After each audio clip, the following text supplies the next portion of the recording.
당신은 사기꾼이에요. 책임지라고요. 저는 새벽 3시 편의점 계산대 앞에서 유튜브 영상을 보며 소리쳤습니다.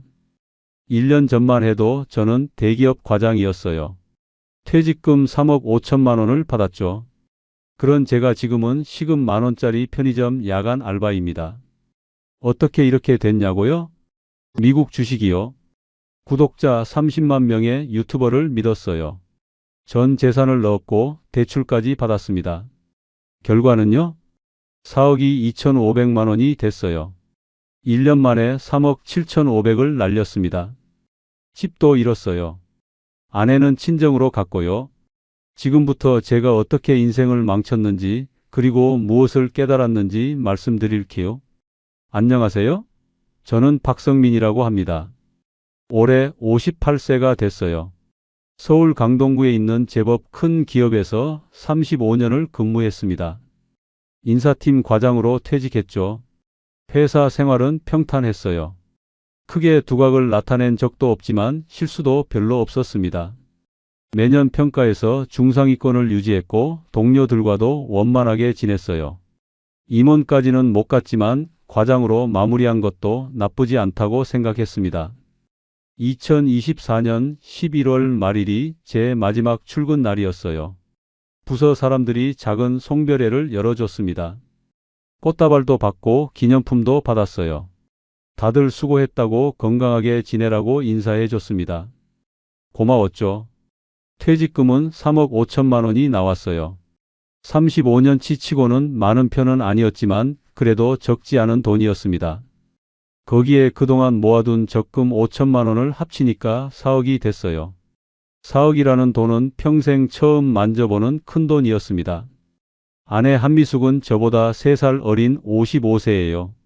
결혼하고 아이 낳은 후로는 전업주부로 지냈습니다. 자식은 둘인데 큰딸이 31살이고 아들이 28살이에요. 둘 다 결혼해서 독립했습니다. 이제 저희 부부만 남았죠. 저희는 강동구에 전세로 살고 있었어요. 3억 5천짜리 아파트였습니다. 20년 전에는 집을 살까 고민도 했지만 아이들 교육비가 만만찮아서 계속 전세로 살았어요. 지금 생각하면 그때 샀어야 했는데 후회도 되지만 어쩔 수 없었죠.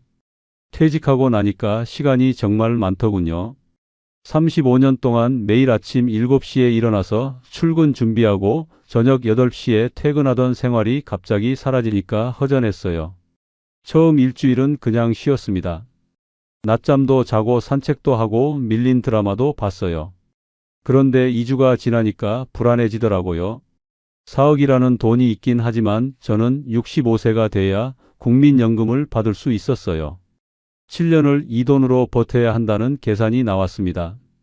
한 달에 200만 원씩 쓴다고 해도 7년이면 1억 7천 정도는 필요했어요. 아내도 걱정했어요.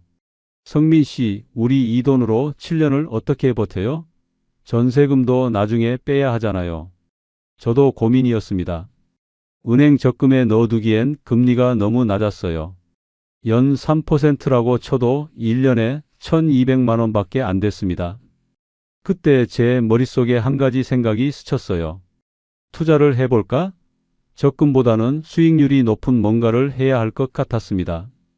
하지만 저는 주식을 한 번도 해본 적이 없었어요. 어디서부터 시작해야 할지 막연했죠. 그러던 어느 날 스마트폰을 만지작거리다가 유튜브를 열게 됐어요. 뉴스를 보려고 했는데 추천 영상에 재테크 관련 내용들이 보이더군요. 클릭해서 봤는데 생각보다 재미있었습니다. 그렇게 저는 유튜브 투자 공부를 시작하게 됐어요. 유튜브는 신세계였어요. 수많은 채널이 있었고 투자 관련 영상도 엄청나게 많았습니다. 처음에는 기초부터 배우겠다는 마음으로 입문자용 영상들을 봤어요. 주식이 뭔지, ETF가 뭔지, 배당이 뭔지 차근차근 공부했습니다. 한 달쯤 지나니까 이제 좀 안다는 생각이 들더군요. 그때부터는 좀 더 구체적인 종목 추천 영상들을 찾아봤어요. 그 중에서 제 눈에 띈 채널이 하나 있었습니다. 글로벌 투자 전문가 김 부장이라는 분이 운영하는 채널이었죠. 그분은 미국 주식 전문이었어요. 구독자가 30만 명이 넘었고 댓글에는 감사 인사가 가득했습니다. 이 채널 덕분에 집 샀어요. 빚 갚았어요. 그런 댓글들이 줄줄이 달려 있더라고요. 저도 혹했죠. 김 부장이라는 분은 말을 참 잘했어요. 논리적이고 근거도 명확했습니다. 미국 시장은 한국과 다르다고 했어요. 장기적으로 우상향하는 시장이고 특히 테크 기업들은 앞으로도 계속 성장한다고 했습니다. 그럴듯했어요. 특히 그분이 강조한 종목이 두 개 있었어요. 테크 분야 주식이었습니다. 하나는 클라우드 사업으로 매년 성장하고 있고 다른 하나는 인공지능 시대의 핵심 기업이라고 했죠. 들으면 들을수록 확신이 생겼어요. 저는 매일 아침 일어나면 그 채널부터 확인했습니다. 새 영상이 올라오면 바로 봤어요. 노트에 필기도 했습니다. 언제 사야 하는지, 얼마나 사야 하는지, 어떻게 관리해야 하는지 꼼꼼히 정리했죠. 아내한테도 얘기했어요. 여보, 나 요즘 투자 공부하고 있어. 미국 주식이 괜찮은 것 같아. 아내는 걱정스러운 얼굴로 말했습니다. 성민 씨, 주식은 위험하잖아요.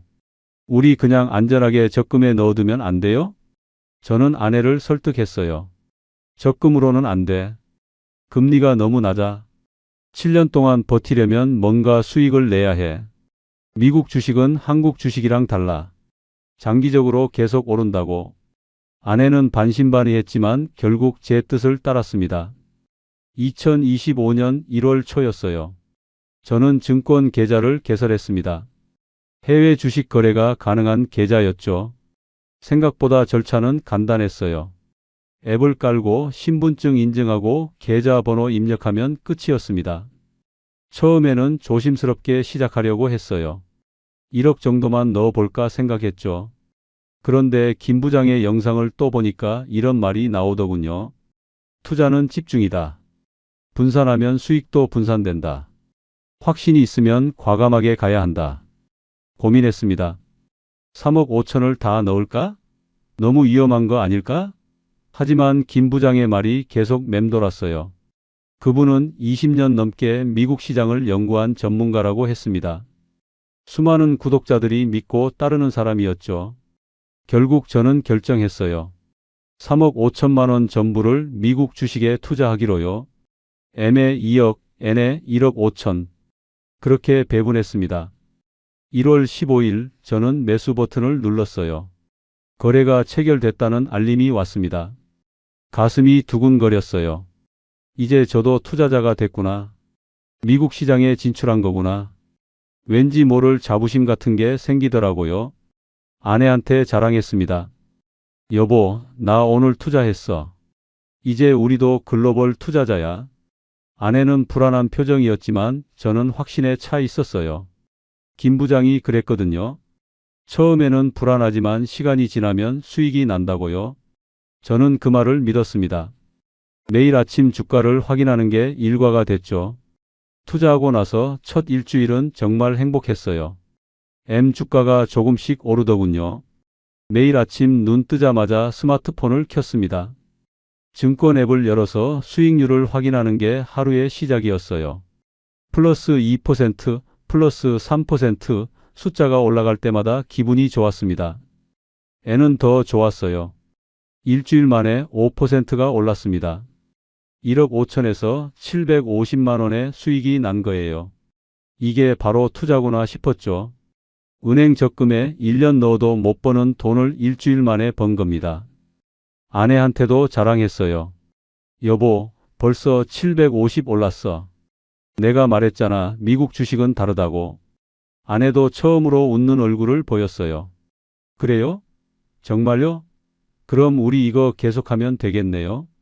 저는 자신감이 붙었습니다. 역시 김 부장 말이 맞았어. 집중 투자가 답이야. 분산했으면 이렇게 못 벌었을 거야. 그때부터 저는 더 적극적으로 공부했어요. 김 부장 채널의 영상을 전부 다 봤습니다. 최신 영상은 물론이고 1년 전, 2년 전 영상까지 거슬러 올라가서 봤어요. 댓글도 읽었습니다. 다들 감사하다고, 돈 벌었다고, 인생이 바뀌었다고 했어요. 저도 댓글을 달았습니다. 58세 퇴직자입니다. 김 부장님 덕분에 새로운 인생을 시작하게 됐어요. 감사합니다. 그랬더니 좋아요가 50개나 달렸어요. 다른 분들도 응원 댓글을 달아줬습니다. 같은 처지인 사람들이 많더라고요. 2월로 접어들면서 시장이 더 좋아졌어요. M이 10% 올랐고 N은 15%를 넘어섰습니다. 제 계좌에는 4억 4천만 원이 찍혀 있었어요. 한 달 만에 4천만 원을 번 겁니다. 믿기지 않았죠? 저는 매일 주가 그래프를 보면서 흐뭇해했어요. 상승 곡선이 아름답게 그려져 있었습니다. 이게 복리의 힘이구나. 이렇게 가면 1년 후에는 5억도 넘을 수 있겠어. 그런 생각이 들었어요.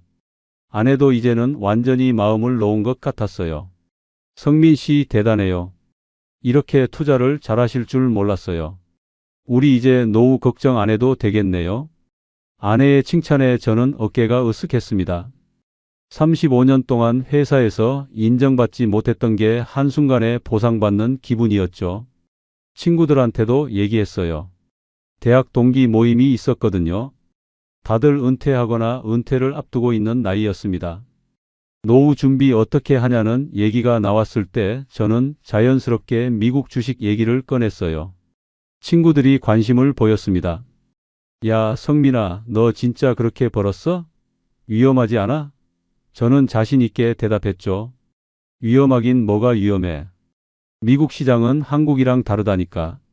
장기적으로 계속 오르는 시장이야.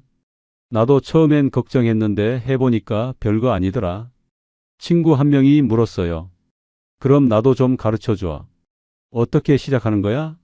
저는 김 부장 채널을 알려줬습니다. 여기 들어가서 영상 쭉 보면 돼. 나도 여기서 배웠어. 이분이 진짜 전문가야. 친구들이 고맙다고 했어요.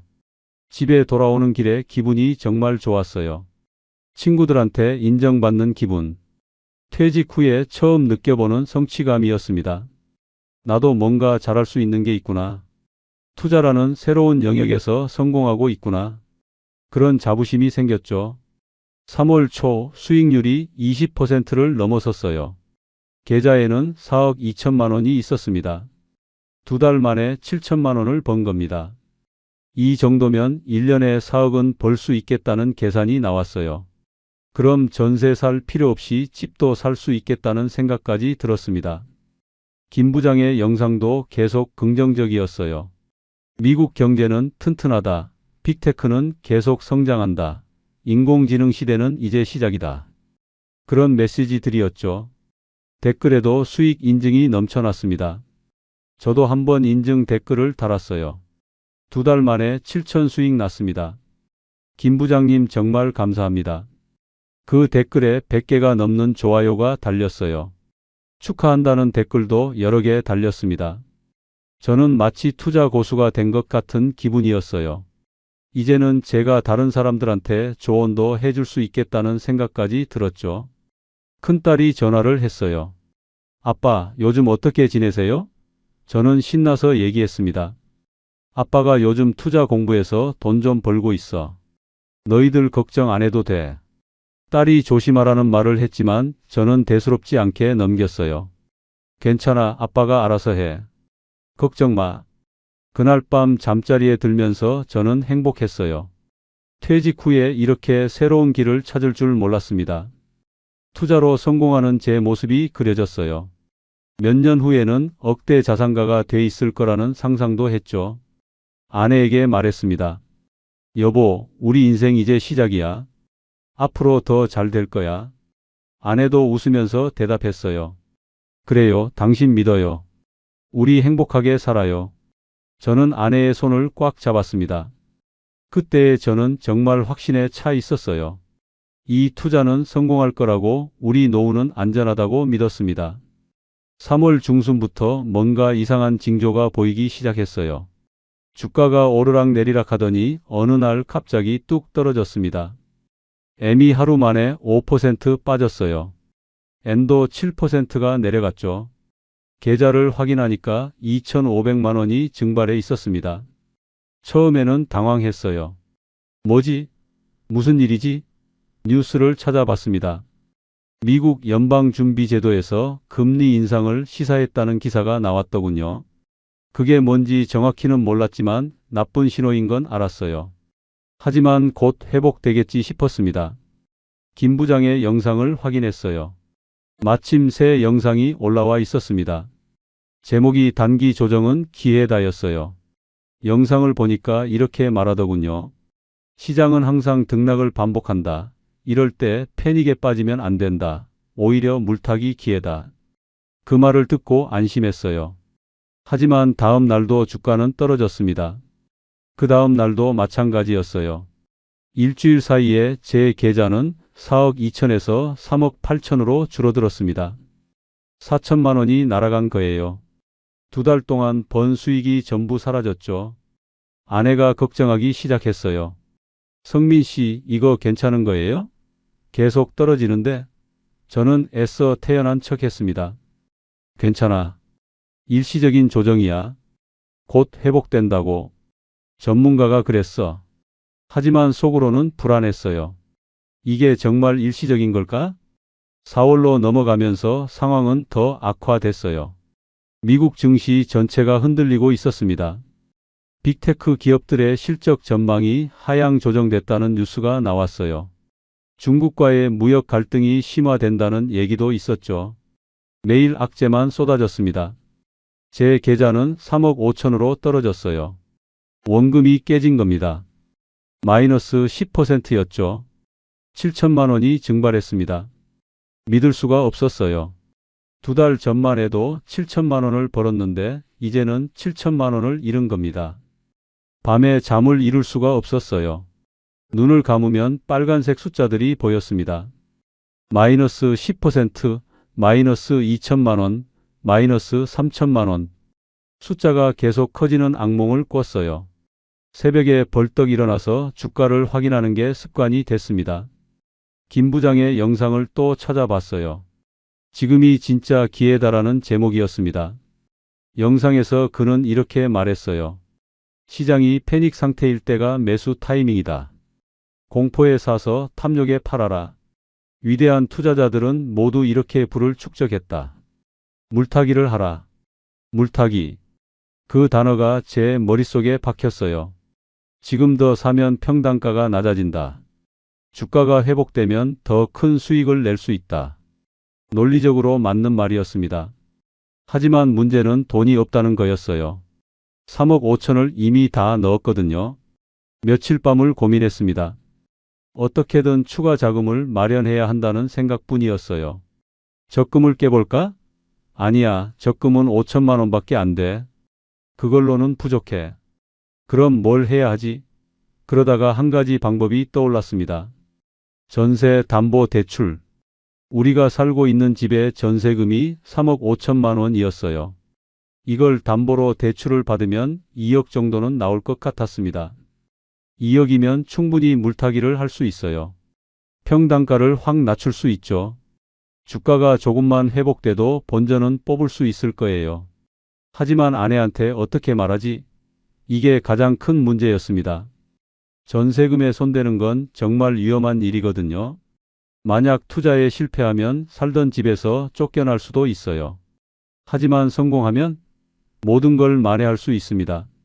4월 20일 저는 아내한테 조심스럽게 꺼냈어요. 여보, 내가 생각이 있는데 지금 주가가 많이 떨어졌잖아. 이럴 때 더 사면 나중에 크게 벌 수 있어. 전세 담보로 대출 좀 받을까? 아내는 깜짝 놀란 표정이었습니다.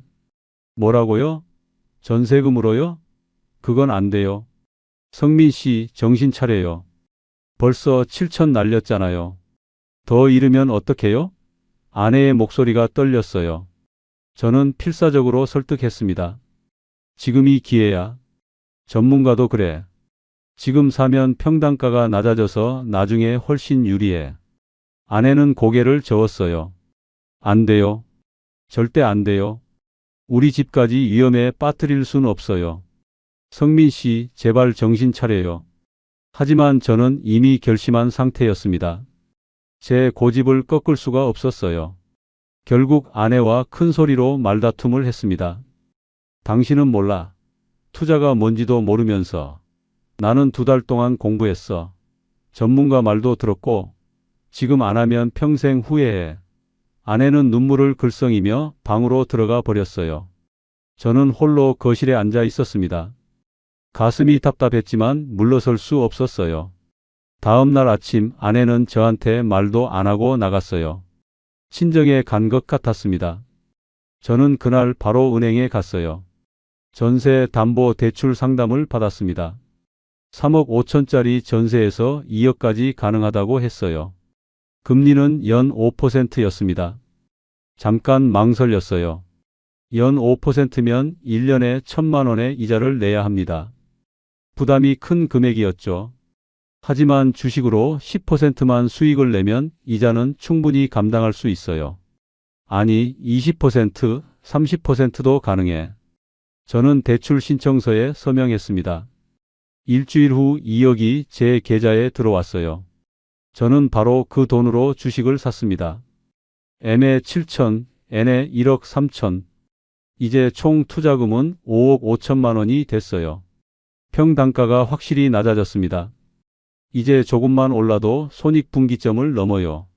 그날 밤 아내가 집에 돌아왔어요. 얼굴이 퉁퉁 부어 있었습니다. 저는 미안하면서도 제 선택을 후회하지 않았어요. 여보, 미안해. 하지만 이건 우리를 위한 거야. 곧 좋아질 거야. 아내는 아무 말도 하지 않았습니다. 그저 방으로 들어가서 문을 닫았을 뿐이에요. 그날부터 우리 부부는 냉전에 들어갔습니다. 서로 말을 거의 하지 않았어요. 밥도 따로 먹었습니다. 같은 집에 살지만 남남처럼 지냈죠. 제 머릿속은 온통 주가 생각뿐이었습니다. 내일은 오를까? 다음 주에는 회복될까? 그런 생각들로 가득했어요. 5월로 접어들었지만 시장은 회복되지 않았어요. 오히려 더 떨어졌습니다. 미국 빅테크 기업들이 줄줄이 실적 쇼크를 발표했거든요. M 주가는 30% 이상 폭락했고 N은 40% 가까이 떨어졌어요. 제 계좌는 참혹한 상태였습니다. 총 투자금 5억 5천만 원에서 현재 잔고는 3억 2천만 원이었어요. 2억 3천만 원이 증발한 겁니다. 마이너스 42%. 숫자를 볼 때마다 현기증이 났어요. 이게 현실인가 싶었습니다. 악몽이라면 깨어나고 싶었죠. 더 큰 문제는 대출 이자였어요. 매달 83만 원씩 나갔습니다. 원래 생활비로 쓰려던 돈에서 이자를 내야 했어요. 한 달에 200만 원씩 쓴다고 계획했는데 이자 내고 나면 117만 원밖에 안 남았습니다. 생활이 빠듯해졌죠. 아내는 여전히 저한테 말을 안 했어요. 아침에 일어나면 혼자 밥을 먹고 나갔습니다. 어디 가는지도 물어보지 않았어요. 저도 물어볼 용기가 없었죠. 집안 분위기가 얼어붙었습니다. 냉장고에서 나는 냉기보다 더 차가웠어요. 큰딸이 전화를 했어요. 아빠, 엄마한테 무슨 일 있어요? 엄마가 요즘 이상하다고 하시던데. 저는 아무렇지 않은 척 했습니다. 아니야, 별일 없어. 엄마 좀 피곤하신 것 뿐이야. 딸은 의심스러워했지만 더 추궁하지 않았어요. 전화를 끊고 나니 죄책감이 밀려왔습니다. 김 부장의 채널을 또 찾아봤어요. 하지만 이번엔 영상 분위기가 달랐습니다. 시장 불확실성 확대, 신중한 접근 필요라는 제목이었어요. 뭐야, 이 사람이 그동안 사라고 하지 않았나? 영상을 보니까 변명 같은 소리만 하더군요. 시장 상황이 예상보다 어렵다. 당분간 관망이 필요하다. 댓글창을 봤어요. 분위기가 완전히 바뀌어 있었습니다. 김 부장 때문에 집 날렸어요. 사기꾼, 책임져라 같은 악플들이 수두룩했어요. 예전에 감사하다던 사람들은 다 어디 갔는지 모르겠더군요. 저도 분노가 치밀어 올랐습니다. 하지만 화를 낼 곳이 없었어요. 김 부장한테 화를 낸들 뭐가 달라지나요? 투자는 제가 한 거고 책임도 제가 져야 했습니다. 그 사실이 너무 고통스러웠어요. 누구를 원망할 수도 없고 누구한테 하소연할 수도 없었죠. 6월 중순 대출 이자를 내고 나니까 통장에 돈이 거의 안 남았어요. 100만 원 정도밖에 없었습니다. 한 달 생활비로는 택도 없는 금액이었죠. 저는 어쩔 수 없이 주식을 일부 팔아야 했어요. 5천만 원어치를 손절했습니다. 손실을 확정한 거예요. 5천만 원을 팔았지만 실제로 받은 돈은 2,500만 원이었어요. 반토막이 난 가격에 판 겁니다. 가슴이 찢어지는 것 같았습니다. 2,500만 원.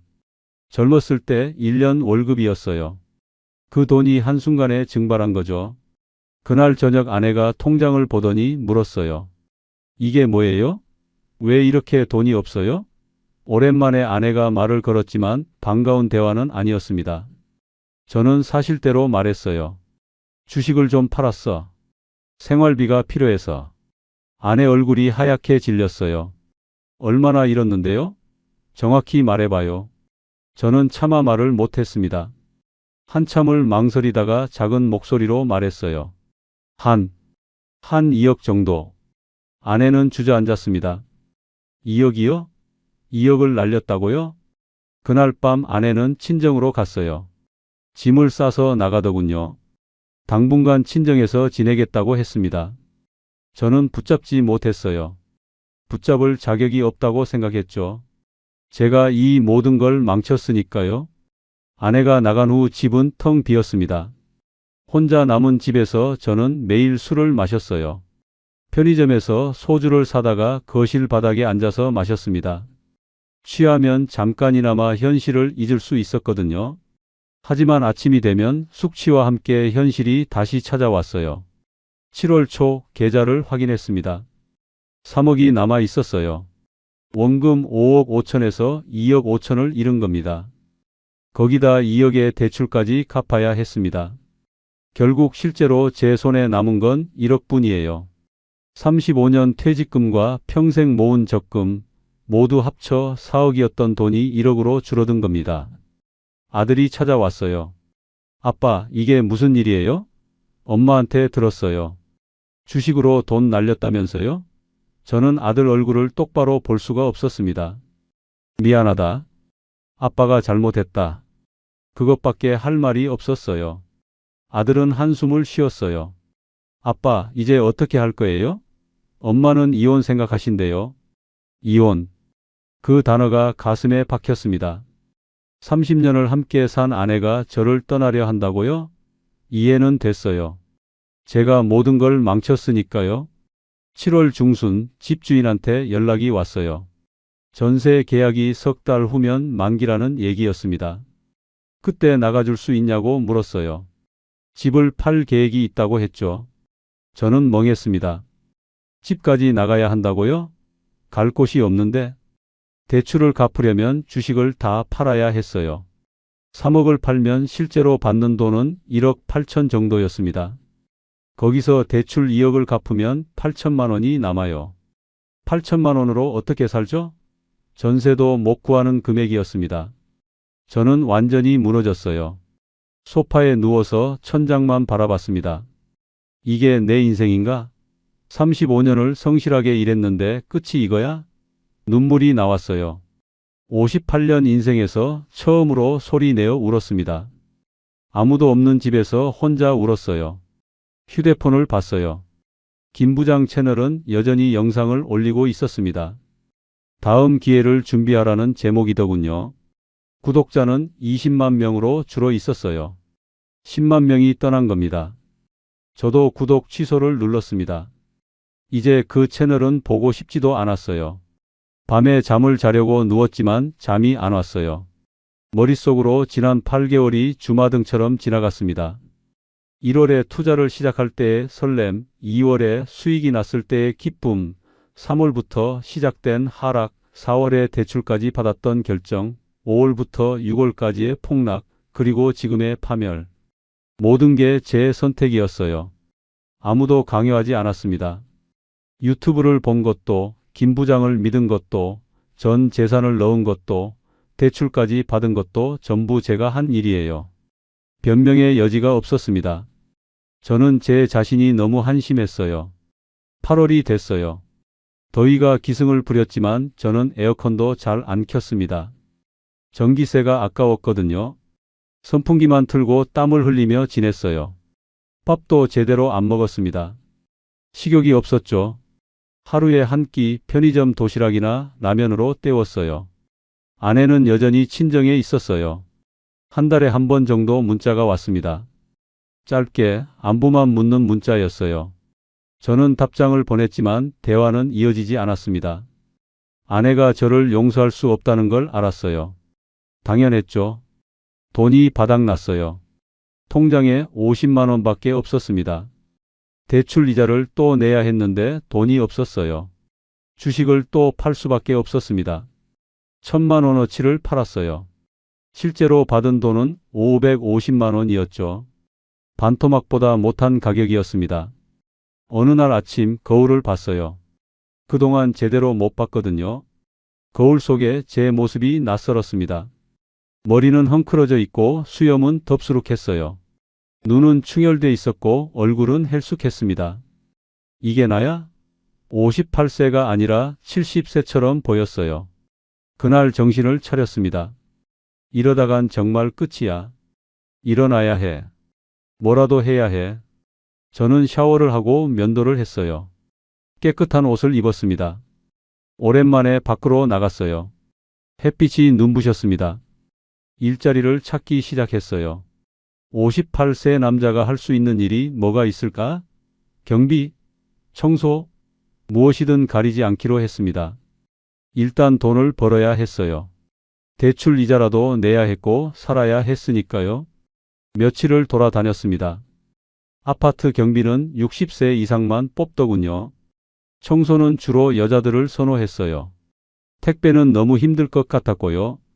그러다가 편의점 야간 알바 공고를 봤습니다. 나이 제한 없음. 시급 10,000원. 편의점 사장님을 만났어요. 40대 초반으로 보이는 젊은 사람이었습니다. 제 이력서를 보더니 물었어요. 대기업 다니셨네요? 왜 편의점에서 일하려고 하세요? 저는 솔직하게 말했습니다. 퇴직 후에 투자를 잘못해서요. 생활비가 필요합니다. 사장님이 이해한다는 표정을 지었어요. 요즘 그런 분들이 많더라고요. 좋아요. 내일부터 나오세요. 시간은 밤 11시부터 아침 7시까지예요. 일주일에 5일 근무하시면 됩니다. 저는 고맙다고 인사했어요. 정말 고마웠습니다. 8월 15일 첫 출근 날이었어요. 밤 11시에 편의점에 갔습니다. 사장님이 간단하게 업무를 알려줬어요. 계산대, 재고 정리, 청소. 어렵지 않았습니다. 사장님이 나가고 혼자 남았어요. 편의점엔 손님이 별로 없었습니다. 새벽 2시쯤 대학생으로 보이는 손님이 왔어요. 라면과 삼각김밥을 샀습니다. 제가 계산을 하는데 그 학생이 말했어요. 아저씨, 여기 처음 보는데 새로 오셨어요? 저는 네, 오늘부터 일합니다. 라고 대답했죠. 그 학생이 나가고 혼자 앉아 있는데 눈물이 났어요. 내가 이런 일을 하고 있구나. 35년을 대기업에서 일했던 내가, 과장까지 했던 내가, 지금 편의점에서 야간 알바를 하고 있구나. 서럽고 부끄러웠지만 어쩔 수 없었어요. 일주일이 지났습니다. 몸이 너무 힘들었어요. 밤에 일하고 아침에 집에 와서 자는 생활이 쉽지 않았죠. 낮에 자려고 해도 잠이 잘 안 왔습니다. 낮과 밤이 바뀐 생활에 적응하기가 어려웠어요. 첫 월급을 받았어요. 200만 원이었습니다. 세금 떼고 실수령액은 180만 원 정도였죠. 예전에 회사에서 받던 월급의 3분의 1도 안 되는 금액이었어요. 하지만 지금의 저한텐 소중한 돈이었습니다. 대출 이자 83만 원을 냈어요. 남은 돈은 97만 원이었습니다. 한 달 생활비로 쓰기엔 빠듯했지만 그래도 주식을 안 팔아도 됐어요. 그게 다행이었죠. 더 이상 손실을 확정하고 싶지 않았습니다. 9월 중순 아들이 찾아왔어요. 편의점으로 왔더군요. 새벽 3시쯤이었습니다. 아빠, 여기서 일하는 거 맞아요? 저는 부끄러웠지만 숨길 수 없었습니다. 그래, 맞아. 아들은 아무 말 없이 저를 안아줬어요. 아빠, 고생하시네요. 아들이 나간 후 또 울었어요. 아들 앞에서 이런 모습을 보이다니. 아빠로서의 자존심도 없었습니다. 하지만 아들이 저를 안아준 게 고마웠어요. 최소한 아들만큼은 저를 미워하지 않는구나 싶었습니다. 시간이 흘렀어요. 9월, 10월, 11월. 편의점 일에 조금씩 익숙해졌습니다. 단골 손님들도 생겼어요. 새벽에 출근하는 간호사, 야근하는 회사원, 공부하는 학생들. 그 사람들과 짧게나마 대화를 나누는 게 위안이 됐습니다. 어느 날 밤 50대로 보이는 남자가 왔어요. 소주 2병을 사면서 말했습니다. 아저씨도 힘드시죠? 저도 마찬가지예요. 주식으로 다 날렸어요. 그 말에 저는 공감했어요. 저도요, 라고 대답했습니다. 우리는 잠깐 서로를 위로했어요. 11월 말 집주인한테 또 연락이 왔어요. 다음 달이면 계약 만기라는 얘기였습니다. 나갈 준비를 해달라고 했죠. 저는 막막했어요. 전세금 3억 5천을 돌려받아도 거기서 대출 2억을 갚아야 했습니다. 1억 5천이 남는데 그걸로 어디 살아요? 주식을 다 정리하기로 했어요. 2억 3천만 원어치가 남아 있었습니다. 팔았더니 7,500만 원이 나왔어요. 거의 3분의 1 가격이었죠. 거기에 1억 5천을 합치면 2억 2,500이 됐습니다. 대출 2억을 갚으면 2,500이 남아요. 2,500만 원. 제 전 재산이었습니다. 4억에서 2,500으로 줄어든 거예요. 1년 만에 3억 7,500을 날린 겁니다. 숫자로 보니까 더 참담했어요. 이게 현실이구나. 이게 제가 한 일의 결과구나. 12월 초 집을 비웠어요. 이사 갈 곳은 고시원이었습니다. 월세 40만 원짜리 작은 방이었죠. 3평도 안 되는 공간이었어요. 침대와 책상, 그게 전부였습니다. 화장실은 공용이었고 샤워실도 공용이었어요. 30년을 20평대 아파트에서 살다가 3평 고시원으로 왔습니다. 처음엔 숨이 막히는 것 같았어요. 방이 너무 좁았거든요. 하지만 어쩔 수 없었죠. 이게 제가 감당할 수 있는 최선이었으니까요. 짐을 풀면서 지난 1년을 돌아봤어요. 2025년 1월 희망에 가득 차서 투자를 시작했던 제 모습이 떠올랐습니다. 그때의 저는 자신감에 넘쳤어요. 새로운 인생을 시작한다고 생각했죠. 하지만 12개월 만에 모든 게 무너졌습니다. 무엇이 잘못됐을까요? 많은 생각을 했어요. 첫 번째 실수는 무지였습니다. 저는 투자에 대해 아무것도 몰랐어요. 한 달 정도 유튜브 본 게 전부였죠. 그걸로 전문가가 된 줄 착각했습니다. 정말 어리석었어요. 두 번째 실수는 집중 투자였어요. 분산의 중요성을 몰랐습니다. 전 재산을 2개 종목에 올인했죠. M과 N. 둘 다 좋은 회사였지만 타이밍이 최악이었어요. 제가 산 가격이 최고점 근처였던 겁니다. 세 번째 실수는 물타기였습니다. 손실이 낮아 더 샀어요. 평단가를 낮추면 회복될 거라고 믿었죠. 그런데 주가는 계속 떨어졌습니다. 결국 손실만 더 커졌어요. 물타기는 위험한 전략이었는데 저는 몰랐습니다. 네 번째 실수는 대출이었어요. 이게 결정적이었습니다. 전세금을 담보로 2억을 빌렸죠. 투자금을 2배로 늘린 겁니다. 레버리지라는 걸 몰랐어요. 수익이 날 땐 2배로 나지만 손실도 2배가 되는 겁니다. 다섯 번째 실수는 맹신이었습니다. 김 부장을 너무 믿었어요. 유튜브 구독자가 많고 댓글이 좋으니까 전문가인 줄 알았죠. 하지만 그 사람도 틀릴 수 있었어요. 아니, 틀렸어요. 그의 예측은 완전히 빗나갔습니다.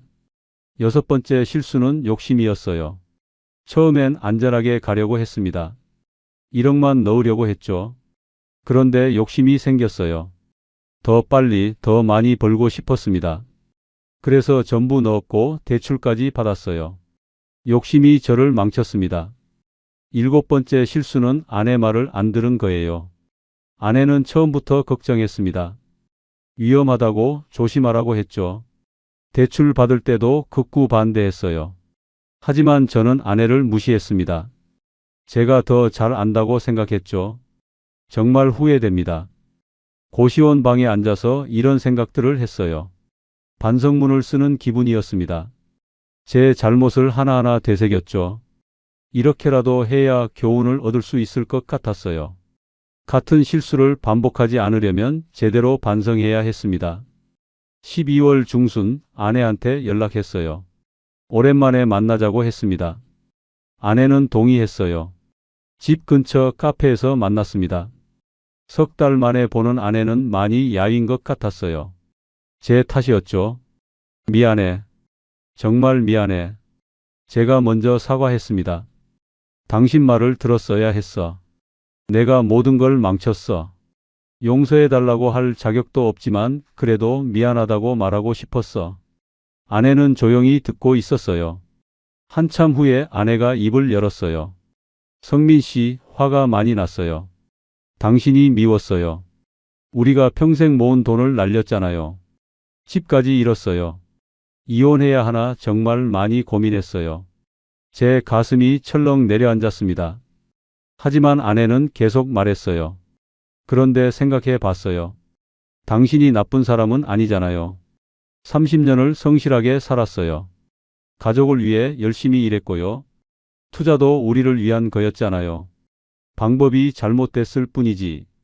아내 눈에 눈물이 고였어요. 아들한테 들었어요. 편의점에서 일한다고, 고시원에서 산다고. 당신도 많이 힘들겠어요. 나도 힘들지만 당신은 더 힘들 거예요. 그래서 생각했어요. 이럴 때 내가 옆에 있어줘야 하는 거 아닌가? 저는 울음을 참을 수가 없었어요. 카페에서 소리 내어 울었습니다. 주위 사람들이 쳐다봤지만 신경 쓰지 않았어요. 고맙다고, 미안하다고, 다시는 이런 일 없을 거라고 말했습니다. 아내도 울었어요. 우리는 한참을 울었습니다. 그날부터 아내가 다시 돌아왔어요. 고시원엔 같이 못 살아서 아내는 따로 월세방을 얻었습니다. 50만 원짜리 원룸이었어요. 좁았지만 그래도 고시원보단 나았죠. 주말마다 만나기로 했습니다. 아내도 일을 시작했어요. 근처 슈퍼마켓에서 계산원으로 일했습니다. 하루 4시간, 시급 9,500원이었죠. 한 달에 50만 원 정도 벌었어요. 많은 돈은 아니었지만 우리에겐 소중했습니다. 저는 여전히 편의점에서 일했어요. 밤 11시부터 아침 7시까지. 힘들었지만 익숙해졌습니다. 손님들 얼굴도 다 외웠어요. 새벽에 오시는 분들한테 안부도 물었죠. 작은 일이지만 최선을 다했습니다. 어느 날 밤 손님 한 분이 말했어요. 사장님 항상 친절하시네요. 여기 오면 기분이 좋아요. 그 말에 저는 위로를 받았습니다. 비록 편의점 알바지만 누군가에게 작은 기쁨을 줄 수 있구나. 그것만으로도 의미가 있구나. 새해가 됐어요.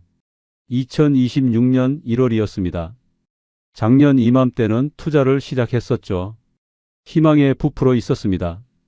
그리고 1년이 지난 지금 저는 모든 걸 잃었어요. 하지만 동시에 소중한 걸 깨달았습니다. 돈보다 중요한 게 있다는 걸요. 가족, 건강, 평범한 일상. 그런 것들이 얼마나 소중한지 알게 됐어요. 예전엔 당연하게 여겼던 것들이었습니다. 하지만 잃고 나니까 그게 얼마나 귀한지 알겠더라고요. 2026년 2월 봄이 오고 있었어요. 날씨가 따뜻해지기 시작했습니다. 편의점 일을 하면서 새벽 하늘을 자주 봤어요. 해가 뜨기 전에 하늘이 참 아름답더라고요. 예전엔 못 봤던 풍경이었습니다. 바쁘게 살느라 주변을 돌아볼 겨를이 없었죠. 주말마다 아내를 만났어요. 함께 산책도 하고 밥도 먹었습니다. 돈이 없어서 비싼 식당은 못 갔어요. 분식집이나 김밥 천국 같은 데서 먹었죠. 하지만 행복했습니다. 함께 있다는 것만으로도 좋았어요. 아내가 말했어요. 성민 씨, 이런 생활도 나쁘지 않아요. 돈은 없지만 우리 함께 있잖아요. 그게 중요한 것 같아요. 저도 고개를 끄덕였습니다. 맞아. 우리가 함께 있는 게 제일 중요해. 다시 시작할 수 있어. 큰딸이 찾아왔어요. 남편과 함께 왔더군요. 아빠, 이거요. 봉투를 건넸습니다. 열어보니 500만 원이 들어 있었어요. 아니야, 이건 받을 수 없어. 너희도 살기 힘들잖아. 하지만 딸은 고집했습니다. 아빠가 키워주셨잖아요. 이 정도는 당연한 거예요. 눈물이 났어요.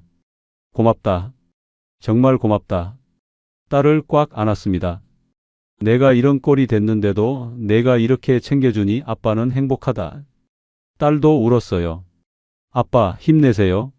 우리가 있잖아요. 아들도 매달 10만 원씩 보내줬어요. 형편이 안 되는데도 용돈이라고 보내더군요. 아들아, 너도 힘든데 왜 이러니? 그냥 내가 써. 하지만 아들은 괜찮다고 했어요. 아빠 생각하면 이 정도는 해야죠. 자식들이 정말 기특했습니다. 3월 중순 편의점 사장님이 제안을 했어요. 성민 씨, 일을 진짜 성실하게 하시네요. 낮 시간대도 좀 도와주실 수 있어요? 시급은 같은데 시간을 늘리는 거예요. 저는 흔쾌히 승낙했습니다. 돈을 더 벌 수 있었으니까요. 일주일에 5일 하루 10시간씩 일했어요. 밤 11시부터 다음 날 오전 9시까지였습니다. 힘들었지만 견뎠어요. 한 달에 300만 원 정도를 벌 수 있게 됐습니다. 생활이 조금 나아졌죠. 아내와 합치면 한 달에 350만 원 정도였어요. 여기서 월세 90만 원을 내고 생활비를 쓰면 한 달에 50만 원 정도 저축할 수 있었습니다. 많은 돈은 아니었지만 그래도 모으고 있다는 게 중요했어요. 4월 어느 날 편의점에 중년 남자가 왔어요. 낮이 익었습니다. 자세히 보니 옛날 회사 동료였어요. 박 과장님, 저 김 대리였는데요. 오랜만이에요. 저는 당황했습니다. 회사 사람한테 이런 모습을 보이다니. 하지만 그분은 자연스럽게 대했어요. 퇴직하시고 여기서 일하시는구나. 요즘 퇴직자들 많이 힘들다던데. 저도 몇 년 후면 퇴직인데 걱정이에요.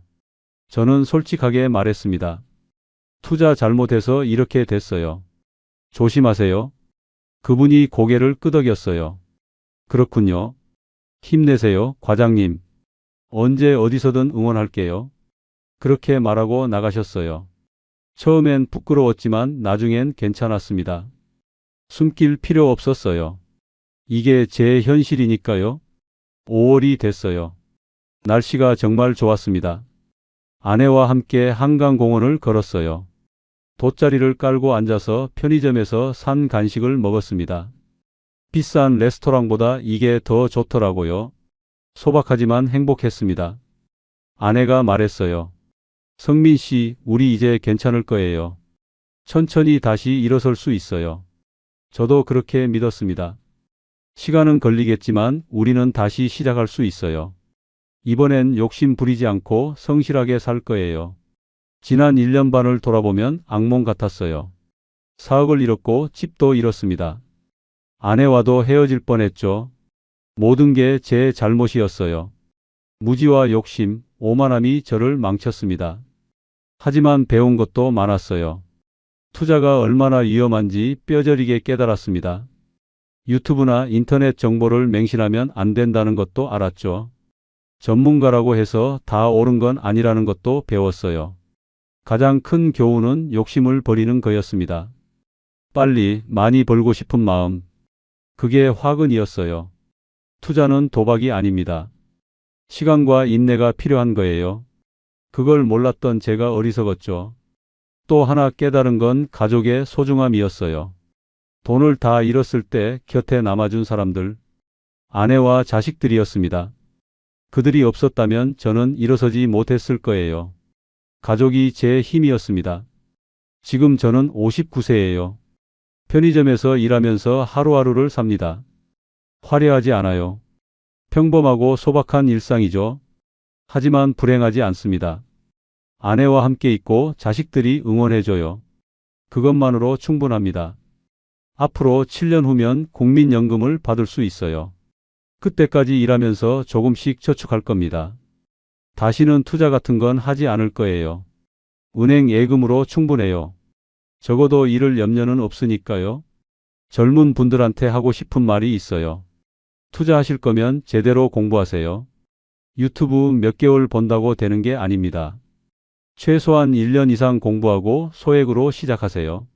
절대 빚내서 투자하지 마세요. 그리고 욕심 부리지 마세요. 분산 투자하세요. 한두 개 종목에 몰빵하면 위험해요. 최소한 10개 이상으로 나누세요. 그리고 투자금은 여윳돈으로만 하세요. 생활비나 긴급 자금까지 넣으면 안 됩니다. 저처럼 되고 싶지 않다면요. 가족 말을 들으세요. 아내나 남편이 걱정하면 진지하게 생각해 봐야 해요. 그 사람들은 당신을 사랑하니까 걱정하는 겁니다. 혼자 잘난 척하지 마세요. 저처럼 후회하게 됩니다. 마지막으로 돈이 전부가 아니라는 걸 기억하세요. 건강, 가족, 평범한 일상이 더 소중해요. 억 단위 돈을 벌어도 가족을 잃으면 의미가 없습니다. 우선순위를 잘 정하세요. 저는 지금 고시원 3평짜리 방에서 이 글을 쓰고 있어요. 옆방에서 누군가 기침 소리가 들립니다. 복도는 좁고 화장실은 공용이에요. 1년 반 전 20평 아파트에 살던 제가 상상도 못했던 삶입니다. 하지만 불행하지 않아요. 매일 아침 출근할 때 하늘을 봅니다. 구름이 흘러가는 걸 봐요. 바람을 느낍니다. 작은 것들에 감사하게 됐어요. 예전엔 못 느꼈던 것들이죠. 주말에 아내를 만나 손을 잡고 걸을 때, 자식들이 전화해서 안부를 물을 때, 편의점 손님이 웃으며 감사하다고 할 때, 그럴 때마다 행복합니다. 작은 행복이지만 진짜 행복이에요. 돈은 다시 모으면 돼요. 시간이 걸리겠지만 불가능하진 않습니다. 하지만 가족과 건강은 잃으면 돌이킬 수 없어요. 저는 다행히 가족을 잃지 않았습니다. 그게 제가 가진 가장 큰 재산이에요. 이제 곧 출근 시간입니다. 편의점으로 가야 해요. 오늘도 성실하게 일할 겁니다. 손님들을 친절하게 대하고 계산대를 깨끗이 정리할 거예요. 작은 일이지만 최선을 다할 겁니다. 35년 회사 생활로 배운 게 있다면 성실함이에요. 어떤 일을 하든 최선을 다하는 거. 그게 제 장점이었습니다. 투자에선 실패했지만 이 장점만은 잃지 않았어요. 앞으로도 그렇게 살 겁니다. 언젠가는 다시 일어설 거예요. 아파트는 못 사도 작은 전세라도 구할 겁니다. 아내와 함께 살 수 있는 공간이면 충분해요. 자식들 결혼식에 가서 축하해 줄 수 있으면 좋겠어요. 그런 소박한 꿈을 꿉니다. 안녕하세요. 저는 박성민입니다. 투자 실패로 모든 걸 잃었던 사람이에요. 하지만 포기하지 않았습니다. 지금도 열심히 살고 있어요. 여러분도 힘든 일이 있다면 포기하지 마세요. 다시 시작할 수 있습니다. 실수는 누구나 해요. 중요한 건 그 실수에서 배우는 겁니다. 저는 비싼 대가를 치렀지만 많은 걸 배웠어요. 이제 같은 실수는 안 할 겁니다. 여러분도 제 이야기에서 교훈을 얻으셨으면 좋겠어요. 마지막으로 아내한테 하고 싶은 말이 있어요. 미수가 고마워. 내 곁을 지켜줘서. 힘들 때 함께 해줘서. 당신이 없었다면 난 일어서지 못했을 거야. 남은 인생 당신한테 잘할게. 사랑해. 자식들한테도요. 은지야, 준호야. 아빠가 부끄러운 모습을 많이 보였지? 미안해. 하지만 너희가 있어서 아빠는 힘낼 수 있었어. 고마워. 너희는 아빠의 자랑이야. 행복하게 살아. 이제 정말 가야겠어요. 편의점 문을 열 시간입니다. 오늘도 좋은 하루 되세요. 여러분의 인생에 행운이 가득하길 바랍니다. 그리고 제 이야기가 누군가에게 작은 도움이 됐으면 좋겠어요. 감사합니다.